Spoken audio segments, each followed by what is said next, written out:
اس بات کے اوپر بہت ہی زیادہ افسوس ہوتا ہے کہ اس قوم کو سب سے پہلے پڑھنے کا، علم حاصل کرنے کا اللہ رب العالمین نے حکم دیا ہے، وہ قوم علم کے معاملے میں، تعلیم کے معاملے میں سب سے پہلے۔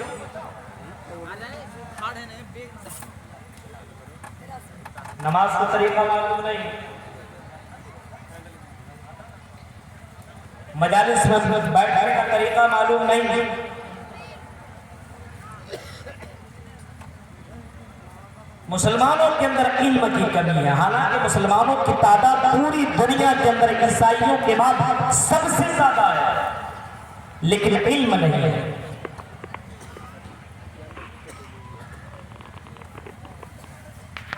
اللہ کے نبی صلی اللہ علیہ وسلم کو سب سے پہلے اللہ تعالیٰ نے پڑھنے کا حکم دیا۔ غار حرا کے اندر جناب محمد رسول اللہ موجود ہے کہ اللہ کا فرشتہ آیا اور اللہ کے نبی سے کہنے لگا، یا محمد اقرا، اے محمد پڑھو،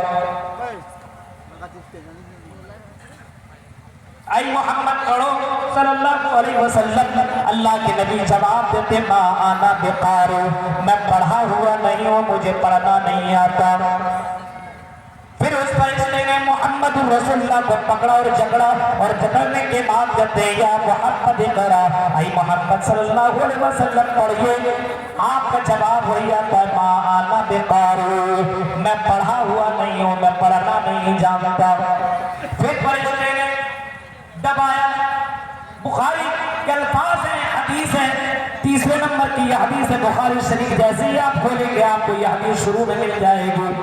اللہ کے نبی نے پھر کہا، مجھے پڑھنا نہیں آتا۔ فرشتے نے کہا، پڑھو، اقرأ بسم ربک الذی خلق، خلق الانسان من علق، اقرأ وربک الاکرم الذی علم بالقلم۔ نبی کو کہا جا رہا، پڑھو اس رب کے نام سے جس نے پیدا کیا، یعنی سب سے پہلے محمد رسول اللہ کو پڑھنے کا حکم دے رہا ہے، علم سیکھنے کا حکم دے رہا ہے۔ اللہ کے نبی سے یہ کہا نہیں جا رہا ہے کہ چل نماز پڑھ جلدی سے، جلدی سے یہ کام کرو، عمل کرو، وہ کرو، یہ کرو، نہیں، بلکہ اللہ کے نبی صلی اللہ علیہ وسلم کو سب سے پہلے علم، سب سے پہلے تعلیم، سب سے پہلے پڑھنے کا حکم دیا جا رہا ہے۔ اقرأ بسم ربک الذی خلق، اے نبی، اے محمد صلی اللہ علیہ وسلم اپنے رب کے نام سے پڑھیے، سب سے پہلے پڑھیے۔ اسی وجہ سے قرآن دوسری جگہ کہتا ہے، فَعْلَمْ أَنَّهُ لَا إِلَٰهَ إِلَّا اللَّهُ، اے لوگوں اس بات کو تم جان لو کہ اللہ کے علاوہ کوئی پوجا یوگ نہیں ہے، کوئی عبادت کے لائق نہیں ہے۔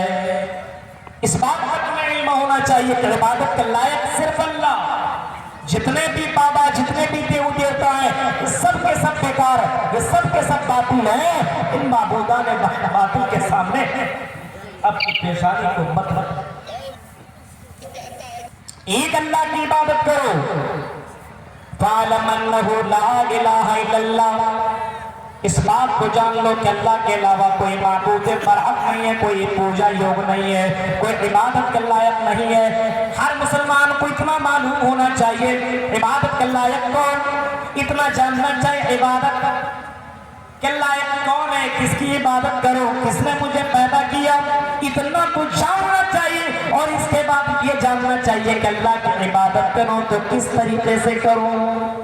من تعبد و کیف تعبد، عبادت کس کی اور عبادت کیسی، یہی وہ چیز جاننا جس میں نے پورا اسلام جان لیا۔ عبادت کس کی، صرف ایک اللہ کی۔ ہندو دھرم کی کتابوں کے اندر بھی لکھا ہے، چتیو یوم مہنستسماتے بشوروشا، یا چتیو مانگو اسی سے، یا چتیو یوم مہنستسماتے بشوروشا، اس اللہ کے علاوہ، اس دیوی دیوتا کے علاوہ، اس دیوی کے علاوہ کوئی دنیا کے اندر، اس اللہ کے علاوہ کوئی دیوی دیوتا دینے کے لائق نہیں ہے، اور ذرہ برابر دینے کے لائق نہیں ہے، کچھ بھی نہیں، ذرہ برابر دینے کے لائق نہیں ہے۔ فَعْلَمْ أَنَّهُ لَا إِلَٰهَ إِلَّا اللَّهُ، اس بات کو جاننا چاہیے کہ اللہ کے علاوہ کوئی معبود برحق نہیں ہے۔ اور یہ بھی جاننا چاہیے کہ عبادت کیسی ہونی چاہیے، عبادت کس طریقے سے کی جائے۔